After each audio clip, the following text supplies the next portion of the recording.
Hey, this is Steve Juniko in the Room podcast with Slippery Pete, Peter Barrett, calling in to talk about his UFC debut taking place April 25th. What's up, my friend? Glad to talk to you, Pete. What's going on, Steve? Big fight coming up. A lot of circumstances around this fight, but dude, let's talk about how you feeling about making your debut for the UFC. I mean, it's been a long time coming. We've been, been staying ready, staying active, staying in shape, staying in the gym since the last one. So I'm super excited to finally have the opportunity to get in there and fight. It does suck that it happens to be during this COVID-19 pandemic, so everything's with a grain of salt, I'm in the same boat as everybody else. If MMA Junkie's not talking about it, then I haven't heard it. So, I wake up every morning and I'm jumping on Instagram, I'm jumping on Twitter, I'm looking at Dana's feed, I'm looking to see, did anything happen overnight to kind of give me guidance as to where we're going. But, staying ready, I'm in my basement every day, working out, staying ready, staying in shape. It's just a crazy time to be getting ready for a fight, Well, you're a veteran in there. You've been through a lot of wars. You're mentally built, as a fighter, and you're getting through this as far as, the mental game and the waiting game and, being a veteran, it's a little easier for you to get through it. But as far as the training, you can't get that sparring in, and of course that jiu-jitsu. And like you said, everyone's in that same position. I mean, everyone's kind of on an equal playing field here. How do you feel about not being able to kind of like spar and have them other looks in there getting ready for a fight? It sucks. It sucks a lot, I'd be lying if I said Mike Polder hasn't talked me off the ledge a few times since we've been locked in, that's what you lose, the muscle, not the muscle memory, but like the fast twitch reaction versus the thinking and reaction. So there are ways that we can try to train around that to keep those reactions and that stuff fresh. But you can't simulate, an hour rolling alone. You know what I mean? Yeah. So we're working on some things, possibly trying to figure something out to alleviate that. But as of right now, I've been solo dolo in the basement. I've been fortunate enough. Whereas my strength and conditioning coach let me borrow some equipment. I have some of my own equipment, and I've got a nice little setup down here to keep me in shape. So, I've been doing all my cardio on an Aerodyne bike. So it's like, that's probably the best piece of equipment I can have here to keep me in shape. So, that's good. But, you can't mimic the rolling or the wrestling or the sparring or anything like that, or even getting fed pads from someone else. Yeah, exactly. I'm on a bag, and it's creative.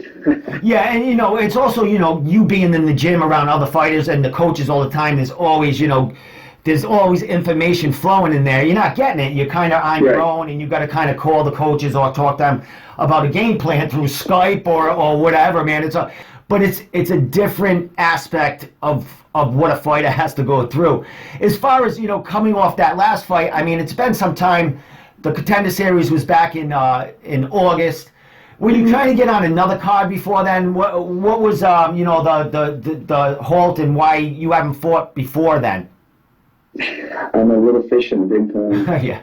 That's it. That's what it is. They said stay patient, we'll get you a good matchup, and this is a great matchup. It was domestic, there was no traveling, real traveling involved as far as leaving the country.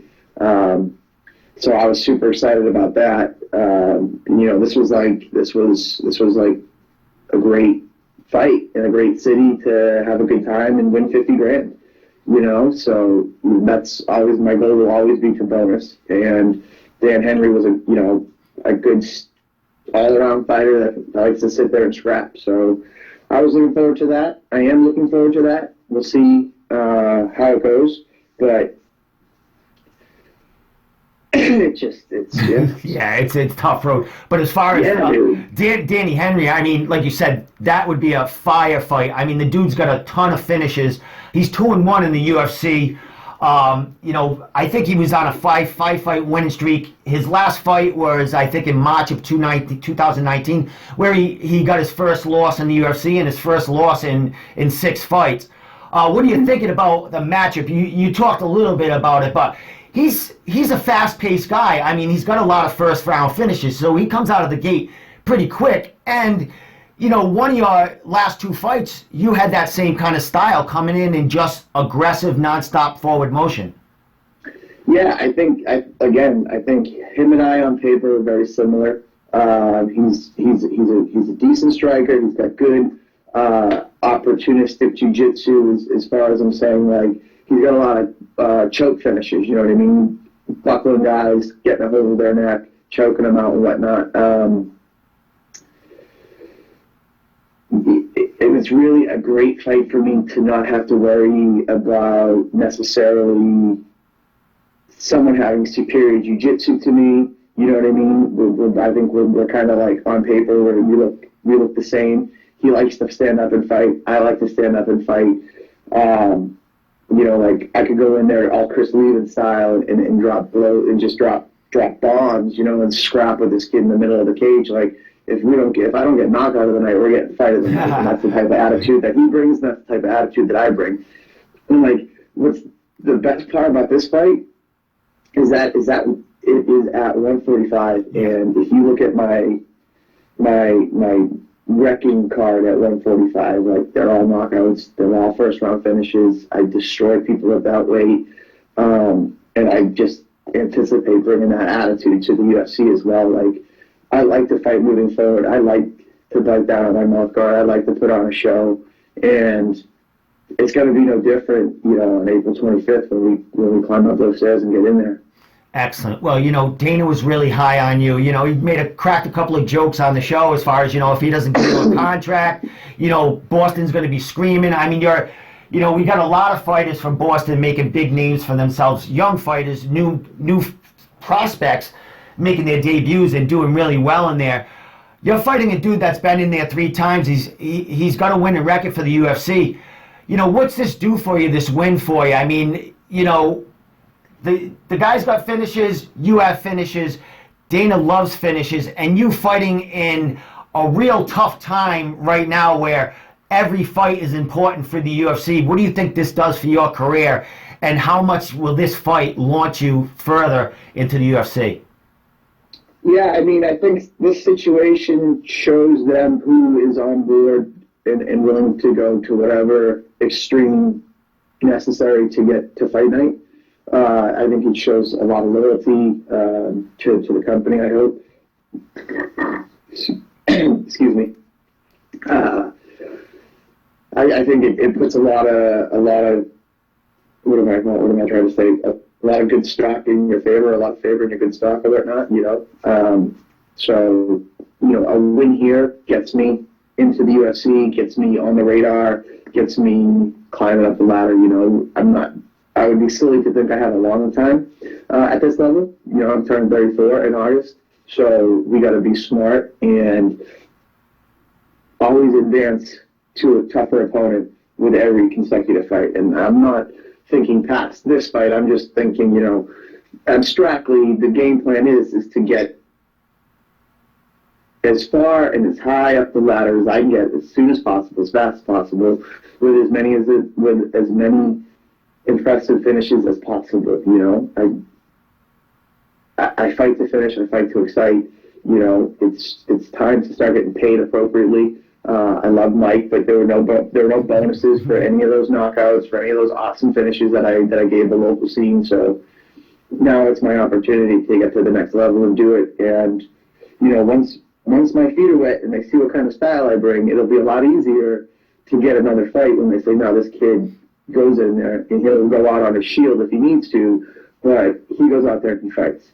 And then, staying in shape will just help me be ready to fill in, hey, there's something coming up last minute, this guy fell out, are you available? That's kind of what that was my approach the last 8 months. You know, we weren't getting offers. We were just staying ready, making sure that we were going to have the opportunity to say yes at a moment's notice. So. Excellent. You know, last question, Pete. I've talked to a lot of fighters, and a lot of fighters have talked about the community that they fight with. New England being that close community where there's a lot of cross training going on.